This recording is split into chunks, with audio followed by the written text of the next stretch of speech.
a bien introduit le message, puisque nous voulons être à l'écoute de ce que la parole nous dit pour cultiver la reconnaissance. Alors lorsque nous prions, lorsque nous parlons à Dieu, quel est finalement le contenu de nos prières? Est-ce qu'il y a un ordre dans ce que nous disons à Dieu, ou est-ce que nous nous laissons guider? Et je crois qu'il est beau aussi que cela soit un peu structuré pour que nous n'oublions rien. Je pense que nous sommes d'accord qu'il ne peut s'agir simplement d'une longue liste de demandes, de la simple expression de tous nos besoins. La première étape ne devrait-elle pas être l'adoration, la louange de celui qui est Dieu, le Créateur de toutes choses, notre Créateur et Père céleste. Le louer, l'adorer pour ce qu'il est. Comme le dit le psalmiste, psaume 146, les versets 1 et 2, « Louez l'Éternel, mon âme, loue l'Éternel. Je louerai l'Éternel tant que je vivrai, je célébrerai mon Dieu tant que j'existerai. » Et avant de passer à nos demandes et intercessions, il m'a semblé dire qu'il est juste de lui exprimer notre reconnaissance. Nous lisons encore dans un psaume 103, verset 2, psaume de David, « Mon âme bénit l'Éternel et n'oublie aucun de ses bienfaits. » N'oubliez aucun de ses bienfaits, est-ce possible? Je crois que cela ne va pas de soi. Et dans le psaume 116, le verset 12 nous dit « Comment rendrai-je à l'Éternel tous ses bienfaits envers moi ?» Pouvons-nous rendre d'une manière ou d'une autre tous les bienfaits que l'Éternel nous accorde? Bien sûr que non. Quoi que nous fassions, nous lui serons toujours redevables. Il a tout créé, tout lui appartient. Il a existé avant qu'il ne crée l'homme. Il n'a pas besoin de nous, il a existé avant qu'il ne nous crée. Il a tout créé, il est Dieu, tout lui appartient. Exprimer notre reconnaissance sans cesse. Sommes-nous parfois à court d'idées dans ce domaine pour lui exprimer notre reconnaissance? Alors je vous propose un certain nombre de pistes pour que nous puissions cultiver notre reconnaissance à notre Dieu. Alors j'ai bien aimé ce mot « cultiver » parce que finalement cela ne va pas de soi. Pour ces personnes qui jardinent, il y a un certain nombre de choses qui poussent toutes seules, que l'on veuille ou pas, les orties, des ronces et d'autres choses. Et pour avoir des choses bonnes, positives, il faut cultiver. Il faut cultiver le jardin, c'est un travail à faire. Parce que cela ne nous est pas naturel. Souvent, quand nous pensons prière, je pense que si on faisait un sondage pour demander ce que les gens entendent par prière, lorsque nous pensons prière, nous pensons demander. Nous pensons demander. Quelqu'un a besoin du « faut prier pour ». Mais ce n'est pas que cela. Lui être reconnaissant, pourquoi? En nous lisant dans Actes 17, le verset 28, c'est Paul qui parle lorsqu'il était à Athènes et qu'il a vu là une statue dédiée à un Dieu inconnu. Il dit donc « Car en lui nous avons la vie, le mouvement et l'être ». C'est ce qu'ont dit aussi quelques-uns de vos poètes. De lui nous sommes la race. Alors là, Paul cite un poète grec, mais je pense que nous pouvons tout à fait adhérer à cela. En lui nous avons la vie, le mouvement et l'être. Alors, premier sujet de reconnaissance, de louange, merci pour la vie, notre Dieu, merci, le mouvement et l'être. Chaque jour que Dieu me donne de vivre, je veux le remercier pour la vie. Cette conscience que j'ai d'exister de par sa volonté, même si ce sont mes parents qui m'ont conçu, cette capacité de transmettre la vie a été donnée par Dieu aux hommes et aux femmes. C'est donc bien en Dieu que se trouve, d'une certaine façon, notre origine. Le mouvement parle de mouvement aussi.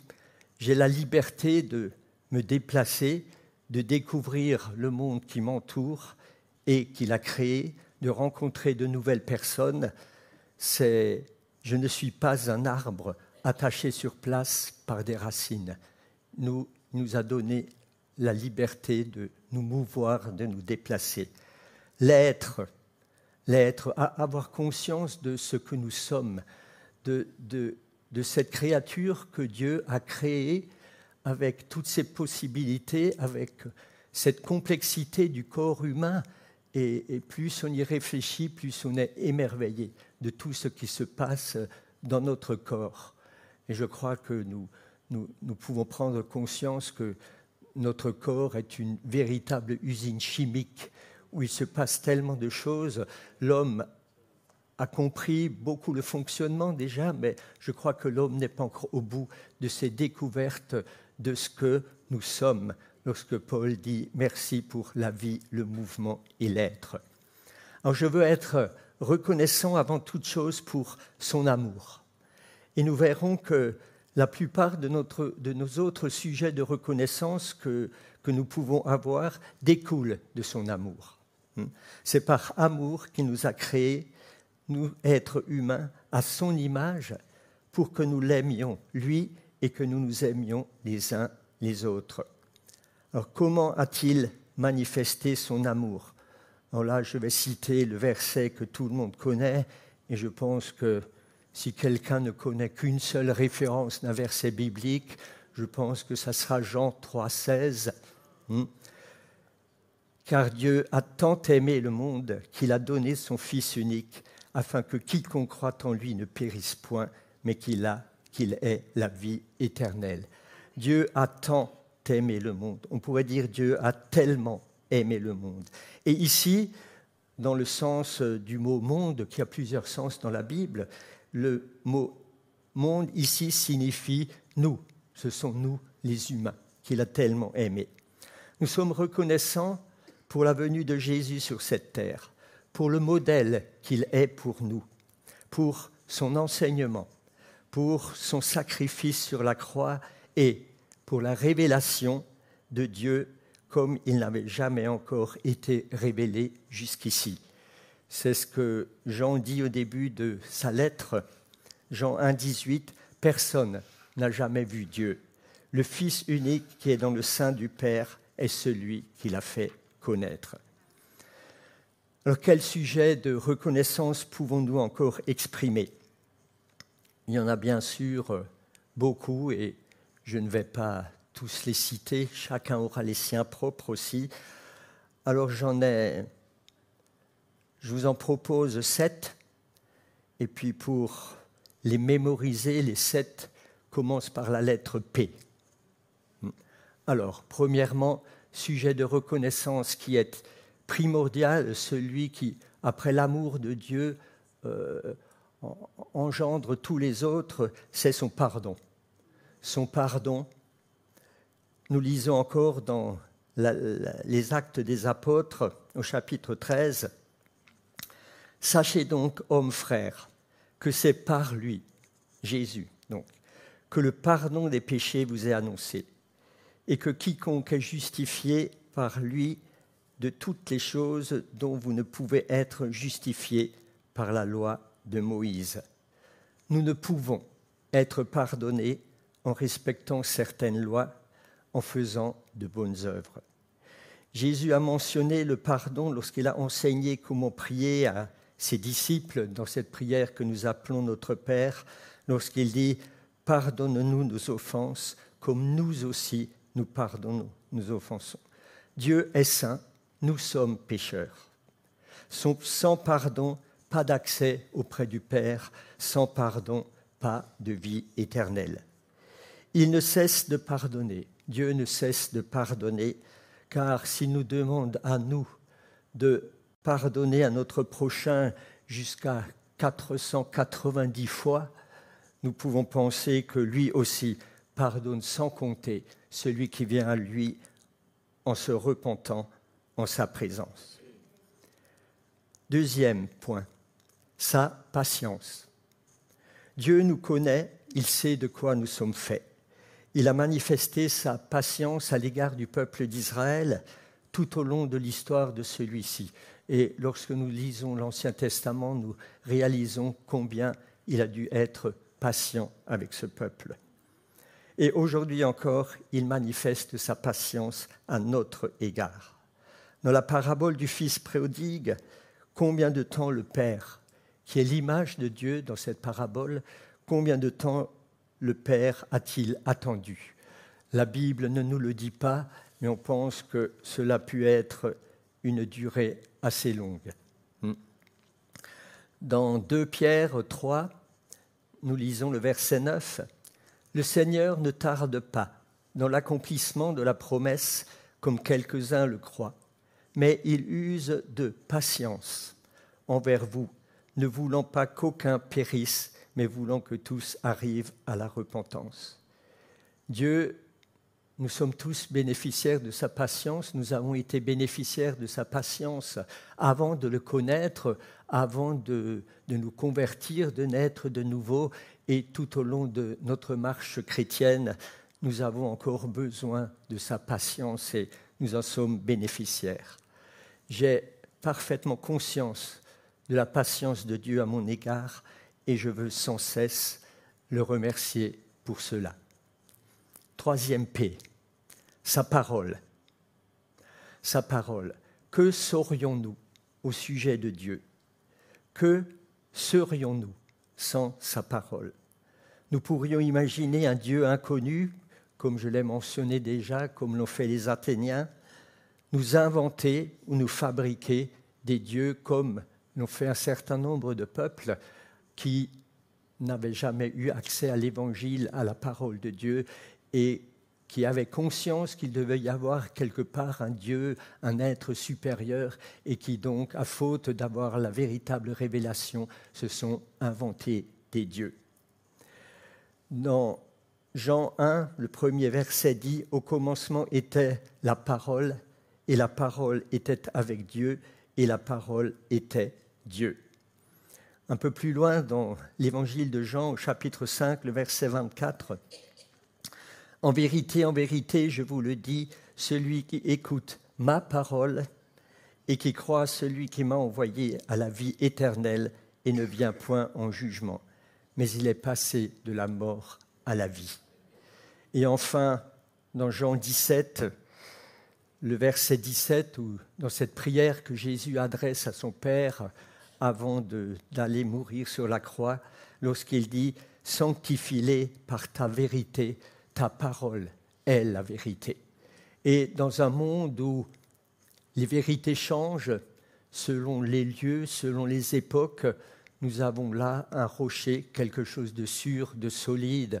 parce que c'est la parole de Dieu, c'est la vérité de Dieu inspirée par lui. Et nous lisons dans Actes 2, le verset 46, « Ils étaient chaque jour... » Pardon, non, je suis allé un peu plus loin. « Sujet de reconnaissance parce que dans toute l'histoire de l'Église, jamais encore des chrétiens n'ont eu une telle abondance en ce qui concerne sa parole. Nous avons à notre disposition différentes versions de la Bible sur Internet, la Bible dans nos téléphones. Nous pouvons trouver une multitude de messages, d'études disponibles en livres, sur Internet, sur différents supports. Alors la question que nous pouvons nous poser avec toute cette abondance de nourriture spirituelle, sommes-nous mieux nourris pour autant ou s'agit-il simplement d'une forme de boulimie? Mais abondance chez nous et manque chez d'autres. Nous savons bien que cette parole si précieuse, certains chrétiens dans le monde ne l'ont pas ou en si petit nombre que parfois ils se partagent une Bible à plusieurs. Nous avons cette parole, profitons-en et que ce soit vraiment un sujet de reconnaissance aussi à l'égard de Dieu. Ensuite, après la nourriture spirituelle, autre sujet de reconnaissance, le pain quotidien. Encore une des demandes que Jésus mentionne dans la prière du Notre Père lorsqu'il dit « Donne-nous aujourd'hui notre pain quotidien ». Et nous voyons que dans Acte 2, au verset 46, les premiers chrétiens, comme ils se retrouvaient, nous en avons parlé cette semaine dans les groupes de maison, ils étaient chaque jour, tous ensemble assidus au temple, ils rompaient le pain dans les maisons et prenaient leur nourriture avec joie et simplicité de cœur. Et dans Acte 14, le verset 17, « Quoiqu'il », il est question de Dieu ici, « quoiqu'il n'ait cessé de rendre témoignage de ce qu'il est, en faisant du bien, en vous dispensant du ciel les pluies et les saisons fertiles, en vous donnant la nourriture avec abondance et en remplissant vos cœurs de joie. » Et de même que pour la parole de Dieu, nous connaissons une abondance et une variété de nourriture comme jamais encore les hommes n'ont eu par le passé. Cependant, beaucoup de personnes sur cette terre manquent de cette nourriture physique comme certains manquent de nourriture spirituelle et nous savons que la faim dans le monde est quelque chose de bien réel et que des millions d'êtres humains en souffrent. 5. Sa protection. Sa protection, et je lirai 3 versets dans les psaumes. Psaume 22, verset 10. « Dès le sein maternel, j'ai été sous sa garde. Dès le ventre de ma mère, tu as été mon Dieu. » Psaume 31, le verset 23. « Aimez l'Éternel, vous qui avez de la piété. L'Éternel garde les fidèles et punit sévèrement les orgueilleux. » Enfin, le psaume 121, le verset 7. « L'Éternel te gardera de tout mal. Il gardera ton âme.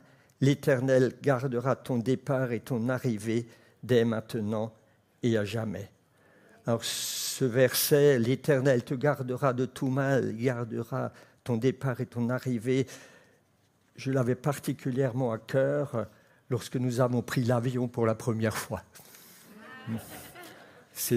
Il était précieux, ce verset. Et je pense que nous devons reconnaître que si nous sommes présents en ce lieu aujourd'hui, c'est que l'Éternel nous a gardés, c'est que l'Éternel nous a protégés. Protégés dans nos maisons, protégés dans nos déplacements, protégés d'éventuelles agressions. Et même protégés lorsqu'il nous arrive d'être imprudents, de ne pas être sages. Et je dois reconnaître que, oui, que j'ai dû penser à cela, comment par le passé il m'arrivait parfois de continuer à conduire en étant fatigué, en commençant à somnoler un peu, et c'est fini, je ne le fais plus. Et je pense que plus d'une fois, un ange a dû tenir le volant de la voiture. Mon 6e point, la paix dans notre pays. Est-ce évident? Cela a-t-il toujours été le cas? Est-ce une réalité pour tout le monde, partout sur cette terre? Cela fait 79 années que notre pays est en paix, du moins sur le territoire de la France métropolitaine. Cela est-il arrivé souvent sur une aussi longue période? Non.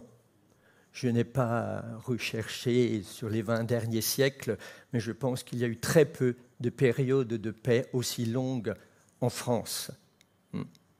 Cela est-il le cas partout au moment où nous sommes réunis ici? Non. Nous savons bien que non. Et nous réalisons d'autant plus ce privilège maintenant que la guerre s'est rapprochée de nous et que nous savons que des bombes tombent sur des villes à 1500 km de chez nous. Lévitique parle de cela aussi, de la paix, dans le livre de Lévitique, chapitre 26, les versets 3 et 6. C'est là une promesse qui est reliée à une condition, un commandement. Si vous suivez mes lois, si vous gardez mes commandements et les mettez en pratique, vous habiterez en sécurité dans votre pays. Je mettrai la paix dans le pays et personne ne troublera votre sommeil.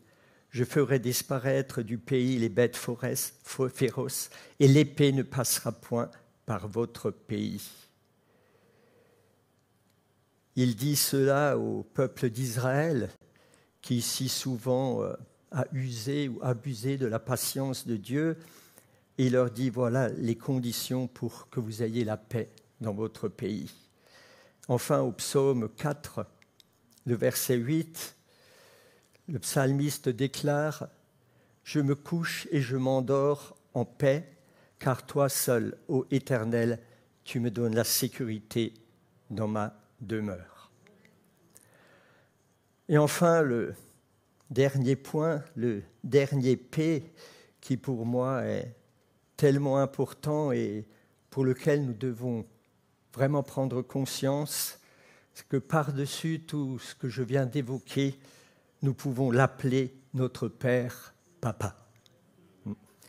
Et je lirai simplement 5 ou 6 versets qui nous parlent chaque fois de ce Père céleste. Matthieu 5, 48. « Soyez donc parfaits comme votre Père céleste est parfait. » Matthieu 6, 6. « Mais quand tu pries, entre dans ta chambre, ferme la porte et prie ton Père qui est là dans le lieu secret, et ton Père qui voit dans le secret te le rendra. » Matthieu 6, 9. « Voici donc comment vous devez prier. Notre Père qui es aux cieux, que ton nom soit sanctifié. » Matthieu 6, 32. « Car toutes ces choses, ce sont les païens qui les recherchent. Votre Père céleste sait que vous en avez besoin. » Jean 4, 23.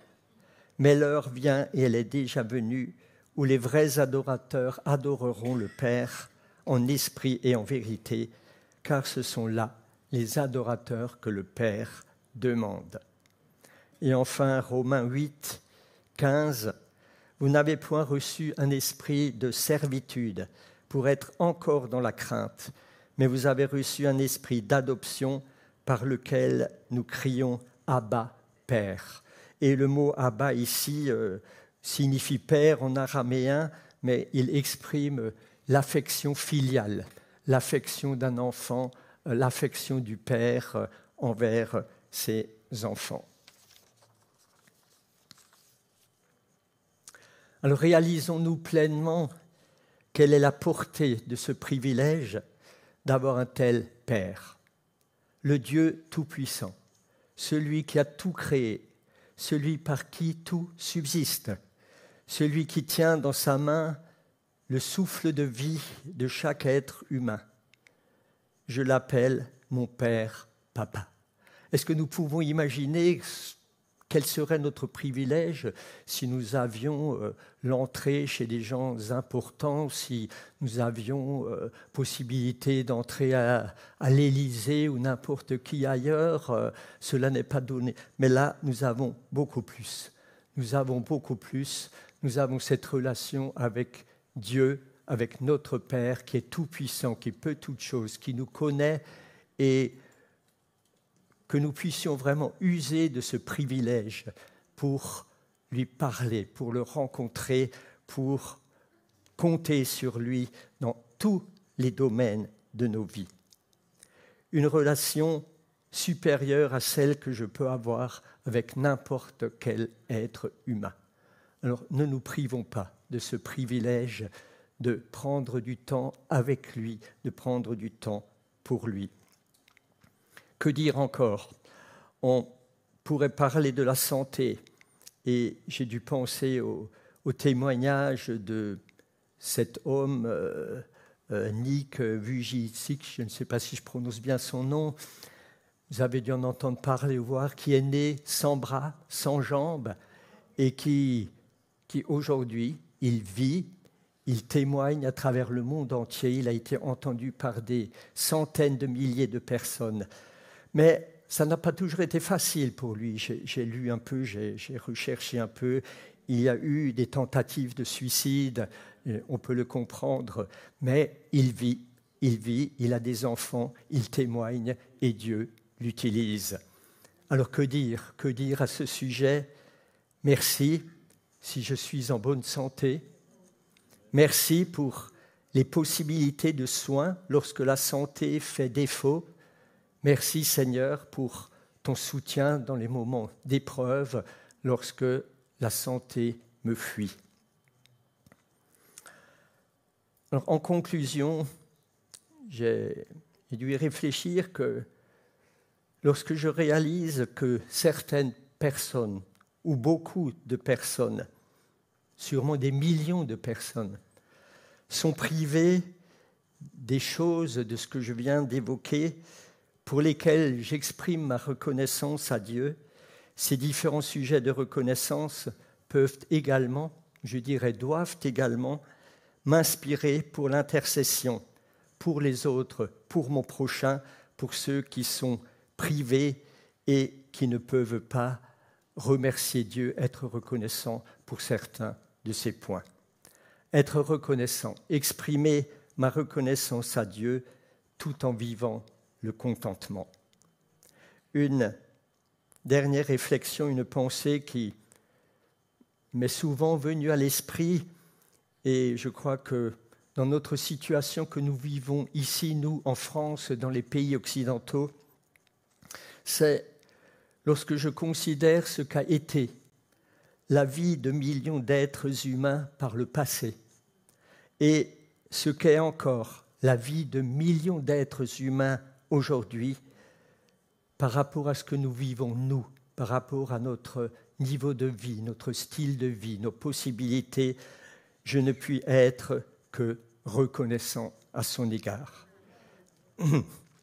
Et on pourrait dire, par rapport à tout cela, je dois y penser parfois quand on pense à certaines situations qui se vivent sur cette terre, que je n'ai aucun mérite pour cela. Je dirais simplement que je suis né au bon endroit, au bon moment, et je ne puis dire que merci Seigneur, merci. Enfin, un dernier verset pour conclure, 1 Thessaloniciens 5, le verset 18. Rendez grâce en toutes circonstances, telle est à votre égard la volonté de Dieu en Jésus-Christ. Amen. J'aimerais prier encore. Oui, notre Dieu, notre Père, merci parce que tu nous as réconciliés avec toi par Jésus-Christ et que nous pouvons t'appeler Père, Papa. Oui, merci parce que tu nous combles de tes bienfaits. Merci parce que tu es amour, tu es patient, tu es bon. Oui, vraiment, Seigneur, donne-nous de toujours nous souvenir de ces choses, de t'exprimer chaque jour notre reconnaissance pour tes bontés, pour tes bienfaits, ta protection, pour ta parole, pour le pain quotidien. Oui, vraiment, reçois notre reconnaissance. Seigneur, et oui, tu nous aimes et en retour de cet amour, nous aussi, nous voulons te dire que nous t'aimons, que tu es la personne la plus précieuse dans nos vies et que chaque jour, oui, nous voulons te dire merci. Merci parce que tu t'es révélé à nous. Merci parce que tu nous combles. Merci parce que en toi, nous avons une réelle espérance, cette espérance de la vie éternelle avec toi. Amen. Alléluia, amen. Merci Seigneur, alléluia. C'est vrai que la reconnaissance